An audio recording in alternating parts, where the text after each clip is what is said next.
I am Glenn Sebright, Head of Media and Internal Communications for the London Fire Brigade. London Fire Brigade is, some people argue, but it is the largest fire and rescue service in the UK, and actually one of the largest in the world. And we have been using social media for the last couple of years, so hopefully what I'm about to take you through is a little overview of our experiences, what's worked, some of the challenges we faced, and actually some of the challenges that we face, and I think a lot of emergency services face in the future. But I'm actually going to start by asking a fairly simple question. If I could just have a show of hands of how many people in the room actually use social media? Good, okay, that's a good start. Second question, can I just ask how many of you work for or are involved in organisations that use social media? Okay, hands are coming down slightly. And then the third question is, those decision makers in your organisations, whether they are councillors or chief executives, whoever they might be, are they using social media? Okay, that's interesting. I'm going to come back to that at the end, and I'll explain myself towards the end of the presentation. So, first question to ask really is, particularly from an emergency services point of view, what's the point of using social media? It's something I've been asked, it's something a lot of my colleagues in the emergency services and indeed local authorities have been asked about. Well, you work for the London Fire Brigade, what on earth are you doing using Twitter? It's something that people don't ordinarily think is something that will be the first thing we'll actually turn to. And I think this slide gives a very good idea. Obviously the image there is taken from the civil disturbances of last year, and I won't go through them, but here are three very real tweets of many thousands that were shared at the time. During that 5 days of civil disturbance, social media was actually blamed for causing the upsurge, given that it was a tool that people used to actually get people to go along and do things that they perhaps shouldn't have been doing. It was used by everyone affected, just in terms of those that were actually had the rioters on their doorsteps and those that were actually talking about it. And it was relied upon as a source of information during the events, not only during the events by police, but afterwards as well, in terms of evidence, in terms of actually looking at what are some of those people were actually doing and saying. So I suppose the answer immediately from my point of view is that the emergency services can't afford not to actually be on social media, given all of those conversations that are actually going on. This is a little paragraph from the independently produced report that actually went to government, to UK government, the Riots, Communities and Victims panel. And as you can see, the riots highlighted how far behind many public services are around the use of widely used methods of communication such as social media. There were many paragraphs that I could have pulled out of that report which really pointed to all public services, not just the emergency services, to ask why is it they weren't actually embracing something that people are using. It was a wake-up call really to every public service that, to stop looking at it as a gimmick and actually to start thinking it as something that should become part of your communication suite. So, why do we use it at the London Fire Brigade? I'll go on to the tools we use in just a moment, but in terms of accuracy, well, I should say actually, my big thing at the beginning of any social media discussion is objective. And in the same way that you set an objective for any other communication strategy, you need to have a clear objective for why you're using social media. And for us, this is a very brief summary of what our objectives and our strategy really is. It's around accuracy. So, there's a very obvious example there of 4 fire engines, not 40. But that's the sort of thing that we have to deal with all the time. It's about reassurance. So very often, people will come out of their homes or they'll be affected by something that's going on and they just won't know what's going on, or they might actually think about using social media to get help. So it's actually reassurance that we're at there. It's awareness. It's actually joining the conversations that we need to know about and be part of. It's about influence. And that fourth one is one I'd like to spend a little bit more time on. It's really about, I'll come on in a moment and I'll show off a little bit about some of the statistics that we've got at the London Fire Brigade, but it's that bottom one that really matters to us, because it's actually about working with those influential users of social media and actually getting them to spread the message. There's no real science to it. It's about spreading the message virally. And that's the one that we found to be most beneficial. When you look at those other 3 points, we can put things out, we can be verified, and we can be trusted. But it's what goes on at the bottom that makes the difference. It's how that information is then shared by our followers, our users, those that like us, and all of their friends. And it means that with regards to influence, we didn't exist, if you like, before in an official way in terms of, you know, all of those influential people and all of those influential social media outlets. So we are I like to call it a very social fire brigade. So going back to our objectives in terms of accuracy and reassurance and actually joining those influencers, we use Twitter for live incident information, which is, coming back to our strategy, is very important to us. We don't use Twitter to talk about check your smoke alarm or go along and find out about how to do something. We use it in the way that people react to it. And people trust our Twitter feed because it's all about incidents. Not only do we get to talk about the obvious incidents, firefighters dealing with a fire, we also get to talk about firefighters rescuing people from cranes up at high buildings, firefighters rescuing people from the mud, firefighters rescuing people from road traffic collisions, and so on and so forth. And we don't have to be that specific about the messages, if you like, that you would automatically think you'd try to get out of Twitter. We pull people back to our website, and we have around about 4,000 additional hits a month because of our social media feeds. And the information that sits on our website is what you'd expect us to say about community safety and about smoke alarms and what have you. But we don't use Twitter for that, just for incidents. On Facebook, it's about community safety. I'll show you a slide in a moment, which actually is an image of what the sort of thing that we put up onto Facebook, where we ask people to give us an idea of what caused the fire. And the interaction that we're actually able to achieve through that, I'll show you the figures. It's unbeatable, and it does more than a lot of the other campaigns work that I've been doing for years, and I've worked for the London Fire Brigade for 8 years. YouTube is our kind of it's the big hitter. It's the one that everybody likes to share virally, and if you get it right. And that's something we're still working on, to be honest.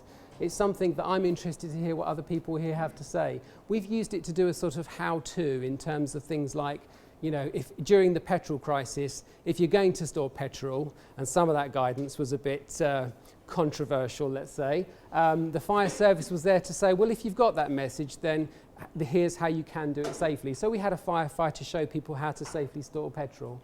LinkedIn we've used for recruitment, limited, and I suppose here's my first bit of controversy. Given the financial position we're in at the moment, we're not likely to be using that for another couple of years. In addition to those, we've also used things like Blipper, which is, I don't know if people are familiar with Blipper, but we've brought alive various adverts and things. We had the UK Rescue Challenge a couple of weeks ago, and all of our advertising used that and brought things to life. And we've also used QR, quick response codes, to bring people back to our website. So we have been playing around with social media, but those are our, and in fact those top two are our main channels. And there's real value in those conversations. Going back to my point about influence, these are 3 tweets regarding the @LondonFire Twitter account. So the top one there was a big fire in the Strand opposite Charing Cross a couple of years ago when we first started to use Twitter. And we started picking up on this thing that people actually liked, these reassuring messages from the London Fire Brigade, this verified source of information. It was interesting, I was just hearing from somebody on my table this morning about, this afternoon, about a siren going off and the problems that it caused the local authority. And we actually had a situation in Greenwich a couple of months ago where a siren was sounding and nobody knew what it was, and it just sounded like we were back in wartime, and there was tons of traffic, and of course everybody was coming through to us because we had fire appliances attend the incident, and we were able to interact via Twitter.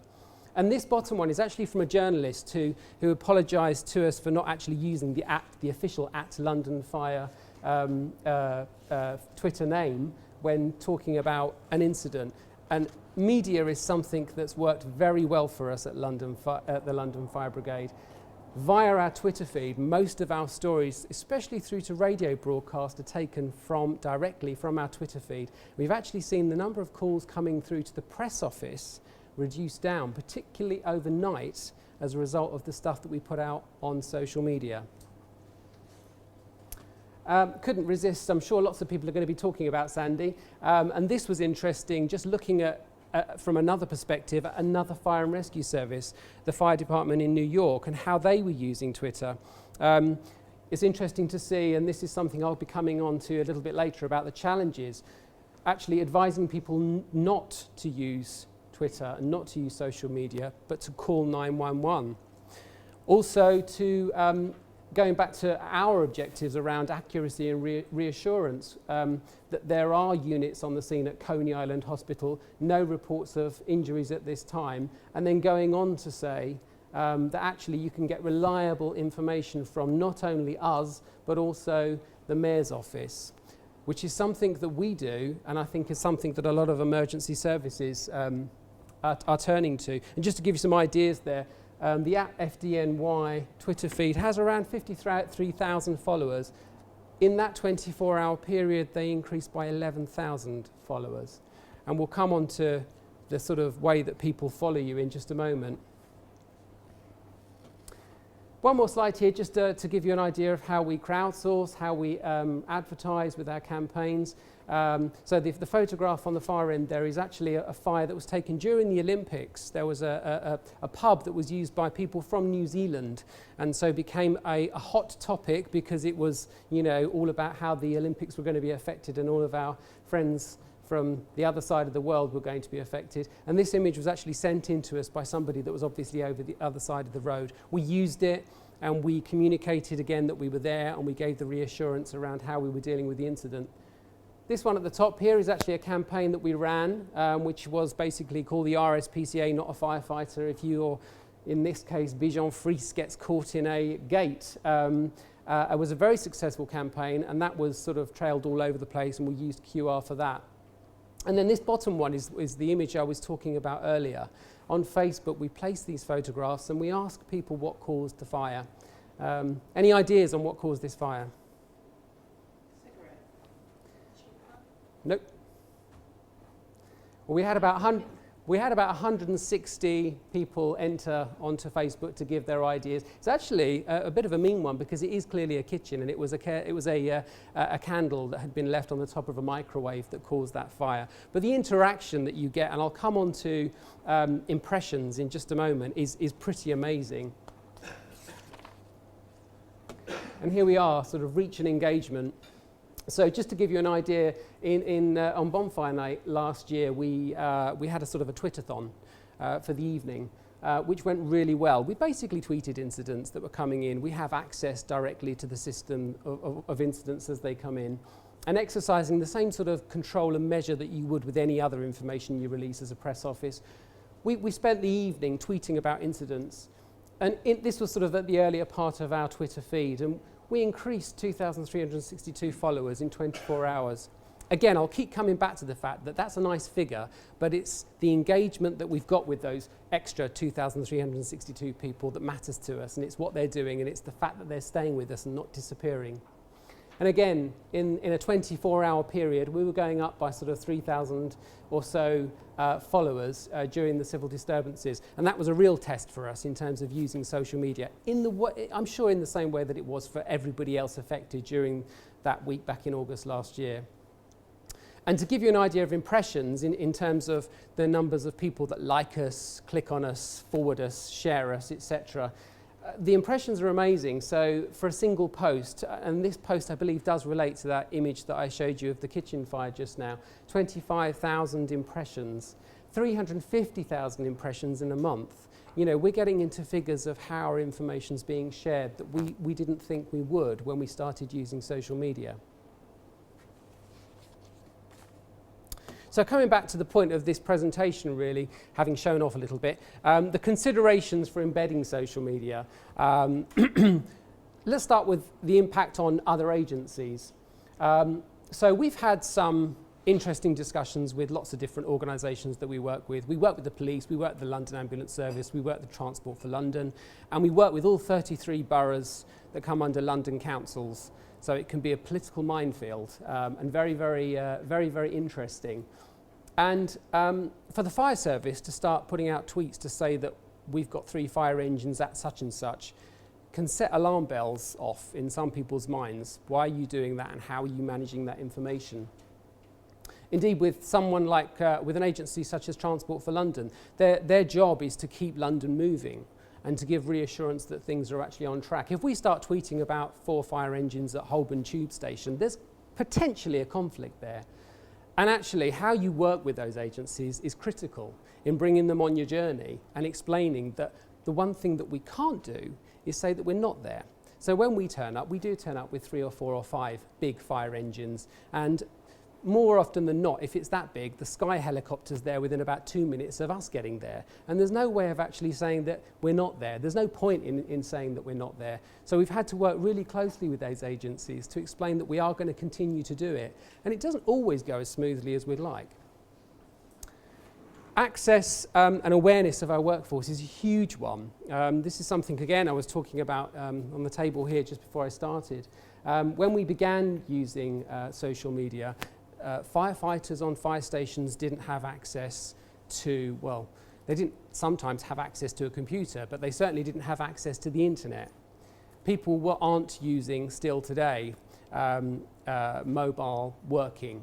They're still reliant on computers. You can't really run all of these glitzy campaigns and do all of this amazing work and not have your staff involved. It's actually an issue of trust. It's actually an issue of being quite patronising if you don't allow your staff to see what you're doing. So one of the big hurdles we had to get over was really IT in terms of actually what equipment we needed and allowing access, and actually getting buy-in from across the organisation. And I'll come on to one of the big issues in my last slide, particularly for a fire and rescue service, about trusting your organisation and actually giving them access to see what you're doing. And I'm pleased to say that we've got there. This summer, the London Fire Brigade lifted its internet block, and all firefighters at all 113 fire stations can now access Twitter and Facebook, which I see as a major breakthrough for our organisation. And it means that we can proceed in a very transparent and open way with our firefighters, and I should say with our fire and rescue service staff as well. That we're not all firefighters. And then the final point there is how it's used by the public, which brings me on really to my next slide and takes us into the way forward and the challenges that we face. What if this happens today? In the way that people use social media, we're actually seeing that people are starting to use it during incidents.